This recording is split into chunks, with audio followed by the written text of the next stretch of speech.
Con il nuovo decreto le restrizioni aumentano nel tentativo di frenare il diffondersi del coronavirus. Non tutti sono al corrente sulla totalità delle nuove norme, per cui alle semplici domande ecco la risposta per tutelarsi dal contagio. Posso uscire di casa per una passeggiata? Sì, ma non in luoghi affollati e solo se non si crea assembramento e comunque tenendo le distanze almeno 1 metro tra le persone, evitando comunque la formazione di gruppi. Posso andare a fare la spesa in un altro comune? La spesa deve essere effettuata in prossimità della residenza o domicilio, quindi prioritariamente nel proprio comune. I ragazzi, i bambini, le famiglie possono andare al parco?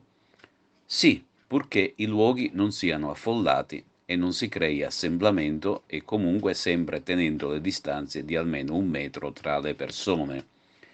Posso andare a casa di amici per cena o durante la giornata per motivi diversi da quelli consentiti dal decreto ministeriale?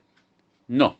Gli spostamenti sono consentiti solo per motivate esigenze lavorative o situazioni di necessità, esempio spesa alimentare, o per motivi di salute secondo il decreto ministeriale.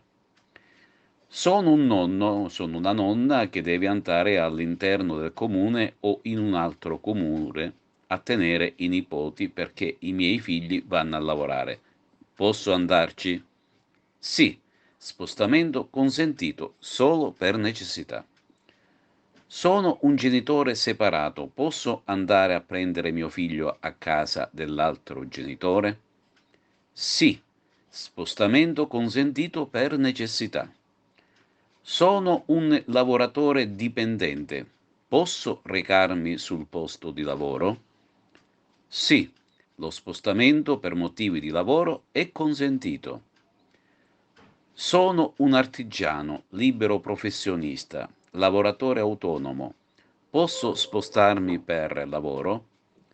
Sì, spostamento consentito per esigenze lavorative, portarsi dietro autocertificazione, documentazione che comprovi la necessità dello spostamento.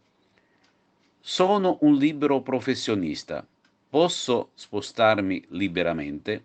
No, solo se per comprovate esigenze lavorative dimostrabili. Ho i genitori anziani da accudire.